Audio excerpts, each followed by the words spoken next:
Empat gabungan parti dijangka memberi saingan sengit pada pilihan raya negeri ke-12 Sarawak yang dijadual pada 18 Disember ini.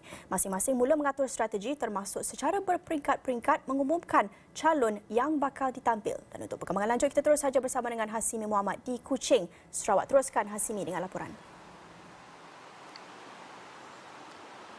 Baik, terima kasih Naila di studio. Untuk jam ini, pertama kita akan menyentuh mengenai empat gabungan yang akan berentap pada PRN Sarawak, dan yang kedua respon yang diberikan oleh Tan Sri Abang Johari Tun Openg berhubung dengan kenyataan Setiausaha Agong Bersatu Datuk Seri Hamzah Zainuddin.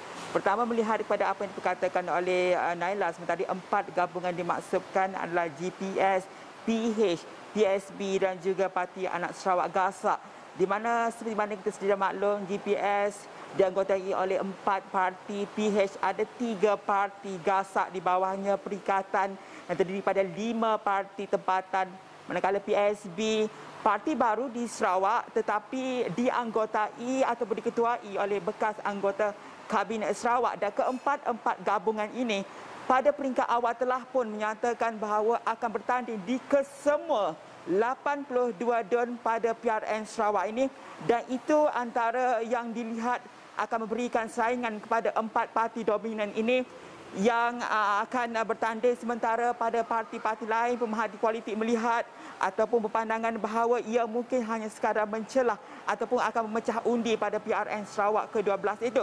Dan kalau dapat saya petik sedikit kenyataan yang diberikan oleh pensyarah Jabatan Sosial Budaya Akademi Pengajian Melayu UM Profesor Madya Dr. Awan Azman Awan Pawi, GPS dan PH perlu melihat PSB ini sebagai satu saingan kerana parti ini dilihat berpotensi memberikan ancaman dalam konteks perolehan kerusi masyarakat Dayak. Sementara beliau menambah bahawa GPS juga perlu memastikan tidak ada perpecahan dalam kalangan parti komponen. Namun kita lihat ketika ini secara kasar, kita lihat GPS masih lagi tenang dan mengatur strategi mereka, khususnya menjelang kepada pengumuman calon-calon yang telah pun dimaklumkan oleh Abang Jo sendiri akan diumumkan pada 4 November ini. Dan kita faham bahawa parti-parti lain juga yang akan bertanding pada PRN akan mengikut langkah yang sama, dan kita jangkakan akan berbuat perkara yang sama.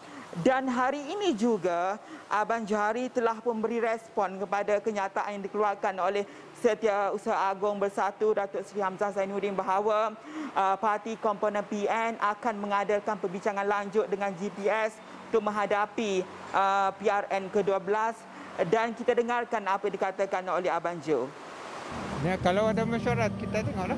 Saya sih tahu. Kita akan hadir. Saya tengoklah kalau ada jemputan apa maksud dan mesyuarat. Okey. Ada berapa kabar mengatakan Bersatu akan meletakkan calon? Adakah itu? Ya, biar itu keputusan mereka lah.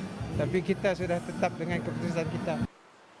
Baik, dan pastinya kita akan bawakan perkembangan bukan sahaja dari sudut politik tapi juga suara-suara rakyat. Dan kalau dapat saya petik sedikit, hari ini beberapa hari lepas berhubung dengan harga tiket dan sebagainya, hari ini juga Jawatankuasa Pengurusan Bencana Negeri Sarawak telah pun meluluskan permohonan Kementerian Pengangkutan Sarawak untuk menambah kekerapan penerbangan ke negeri ini kepada 307 penerbangan daripada 223 penerbangan. Dan ini pastinya akan menggalakkan pengundi-pengundi yang berada di Semenanjung untuk pulang ke Sarawak melakukan tanggungjawab mereka pada 18 Disember ini. Dan kita akan bawakan semua perkembangan mengenai PRN Sarawak ke-12 ini di Astro Awani dan astroawan.com. Untuk jam ini kembali ke Naila ke studio.